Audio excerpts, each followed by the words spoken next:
Ֆինանսների նախարարության քննչական ծառայությունը հարուցել է 3 քրեական գործ, ինչպես նշվել է ՃՊԱ-զրույցում, կաշառք վերցնելու համար ձերբակալվել է 2 անձ։ Ձերբակալվել են Թեթրի Ծխարո մունիցիպալիտետի Ջորջիաշվիլի գյուղի քաղաքապետի ներկայացուցիչը և նույն ստորաբաժանման գլխավոր մասնագետը։ Քննչական ծառայությունը Սամեգրելո Զեմոսվանեթիում ձերբակալել է 3 անձի քաղաքացիների առողջությունը վտանգող հանցագործություն կատարելու համար։ Նրանք են դեղատան վարիչը, դեղագործը և բժիշկը։ Հետաքննության տվյալներով նրանք համակարգված կերպով առանց համապատասխան թույլտվության և դեղատոմսի իրականացրել են հատուկ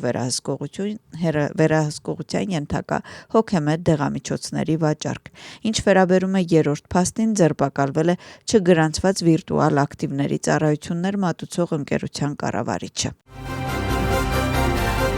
Դատարանը Ազգային շարժում կուսակցության անդամ Լևան Խաբեիշվիլիի կաշառք առաջարկելու մեղադրանքը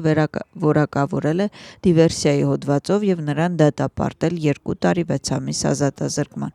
Մասնավորապես մեղադրանքը վերավորակավորվել է 318-րդ հոդվածի առաջին մասով, որը նշանակում է պետական կամ այլ ձեռնարկության, հաստատության, կազմակերպության կամ ծառայության բնականոն գործունեությունը խոչընդոտելը ի վնաս Վրաստանի։ Լևան Խաբեիշվիլին այսօրվա դատավարությանը ներկա չի եղել։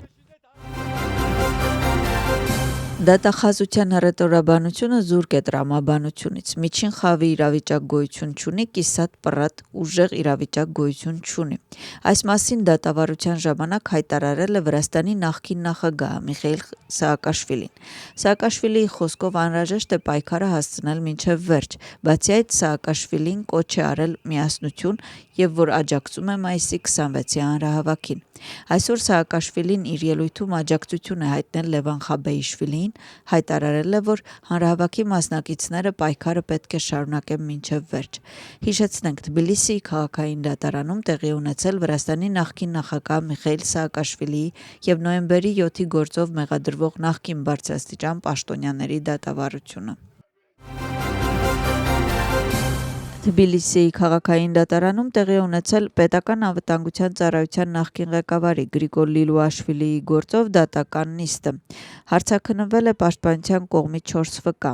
Խոսել է մանկապարտեզի դեպքի մասին։ Պետությունը Լիլուաշվիլիին մեղադրում է մի քանի դրվագներով, այդ թվում մանկապարտեզի դեպքով։ Դատախազության տվյալներով կաշառք ստանալու դիմաց Լիլուաշվիլին պաշտպանություն է տրամադրել իր ընկերոջը, Թբիլիսիի քաղաքապետարանի մանկապարտեզների կառավարման գործակալության նախկին տնօրենին Կախա Կվանցելաձեին, որը որպես կաշառք բիզնես սուբյեկտներից ստացել է առանձնապես խոշոր չափի գումարներ մանկապարտեզների համար գնման պայմանագրի տեսքով։ Պաշտպանությունը դեմ է պետական մեղադրողի այս դիրքորոշմանը, ասելով, որ Լիլուաշվիլին որևէ կապ չի ունեցել Կախա Կվանցելաձեի հետ և գործի նյութերում ոչինչ չկա, որ կհաստատի այս մեղադրանքը։ Հանցագործությունը, եթե ապացուցվի, նախատեսվում է 11-ից 15 տարի ժամկետով ազատազրկում։ Գնահատականների թեման անկախ ոչ առևտրային և ոչ կառավարական կազմակերպության միջազգային ճգնաժամային խմբի հոդվածն է, որը գրում է Վրաստանում տեղի ունեցող իրադարձությունների մասին։ Հոդվածում քննարկվում է Վրաստանում ստեղծված արտաքին և ներքին քաղաքական իրավիճակը ռուս-ուկրաինական պատերազմի սկսվելուց ի վեր։ Հրատարակությունը քննարկում է Վրաստանի և Եվրամիության միջև հարաբերությունները։ Ինչպես նշում է միջազգային ճգնաժամային խումբը, պետություններն ու Եվրոպան փորձել են ներգրավել Վրաստանին Ռուսաստանի դեմ պայքարում, Կիևին զենք մատակարարելով կամ Ռուսաստանի դեմ երկկողմ պատժամիջոցներ սահմանելով, ինչը հնարավոր է կործանարար գին ունենալ վրացիների համար։ Հոդվածի համաձայն Վրաստանի ուկրաինական պատերազմում չեզոք մնալու փորձերը սուր արձագանք են առաջացրել Եվրախորհրդարանի բանաձևերում և դրանք լավ երևում էին Եվրամիության օրենսդիրների հայտարարություններում։ Հոդվածում նաև ընդգծվում է, որ 2024 թվականի խորհրդարանական ընտրություններից առաջ եվրոպացի և ամերիկացի պաշտոնյաները հայտարարություններ են արել, խորհուրդ տալով ընտրողներին չքվեարկել վրացական երազանքի օգտին։ Հոդվածը արձագանքներ է ստացել քաղաքական ողջ սպեկտրի կողմից։ Այն մարդուն բացատրեք, որ Վրաստանը չի գնալու ոչ Ուկրաինայի, ոչ էլ Մոլդովայի կողմից դեպի Եվրամիություն ընտրված ճանապարհով։ Ուկրաինայի ճանապարհը տարածքների զիջում է, իսկ Մոլդովայի ճանապարհը սեփական պետականության վերացում, գրում է Վրաստանի խորհրդարանի նախագահ Շալվա Պապուաշվիլին Գերմանիայի դեսպանի այն հայտարարության վերաբերյալ, որ Վրաստանը կտրվել է Ուկրաինայից եւ Մոլդովայից դեպի Եվրամիություն տանող ընդհանուր ճանապարհից։ Նրանք մեզ քարշ են տալիս այստեղ եւ ստիպում են ընդունել դա, տարածքները բեռ համարել, իսկ անկախությունը ավելորդ պատասխանատվություն։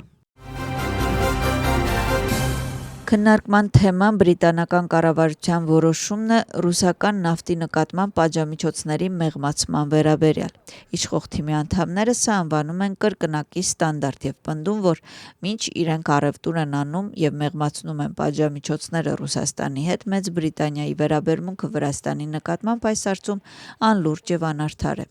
Անդիմության մի կողմից բացատրում է, որ Մեծ Բրիտանիայի որոշումը կապված է Իրանում տեղի ունեցող իրադարձությունների հետ, որ սա Ռուսաստանի նկատմամբ զիջումների քաղաքականություն չէ, այլ սեփական երկրի շահերից ելներով կայացված որոշում է։ Վրաստանի անկախության օրվան նվիրված գլխավոր միջոցառման նախապատրաստական աշխատանքները ընթացքի մեջ են։ Առաջին փորձը արդեն անցկացվել է Ազատության հրապարակում, որտեղ զինվորականների արարողակարգային նախապատրաստական աշխատանքները ղեկավարել է Պաշտպանության ուժերի գլխավոր հրամանատարի տեղակալ գլխավոր շտաբի պետ գեներալ-մայոր Ջոնի Տատունաշվիլին։ Տեղում ներկա են եղել նաև Պաշտպանության ուժերի այլ բարձրաստիճան պաշտոնյաներ եւ ներկայացուցիչներ։ Վրաստանի վարչապետ Իրակլի Կոբախիձեն հանդիպել է Ղազախստանի Հանրապետության ներքին գործերի նախարար Երժան Սադենովի հետ։ Կառավարության աշխատակազմում կայացած հանդիպմանը քննարկվել է Վրաստանի եւ Ղազախստանի միջև առկա հարաբերությունները։ Կողմերը քննարկել են երկրների միջև իրավապահ եւ անվտանգության ոլորտներում համագործակցությունը, ինչպես երկկողմ, այնպես էլ տարածաշրջանային համատեքստում։ Հանդիպման ընթացքում քննարկվել են քաղաքական եւ տնտեսական հարաբերությունների խորացման հեռանկարներ։ Վրաստանում Հայաստանի Հանրապետության արտակարգ եւ լիազոր դեսպան Աշոտ Ցմբատյանը այցելել է Քութայիսի միջազգային համալսարան։ Այցի ընթացքում աշխատանքային հանդիպում է տեղի ունեցել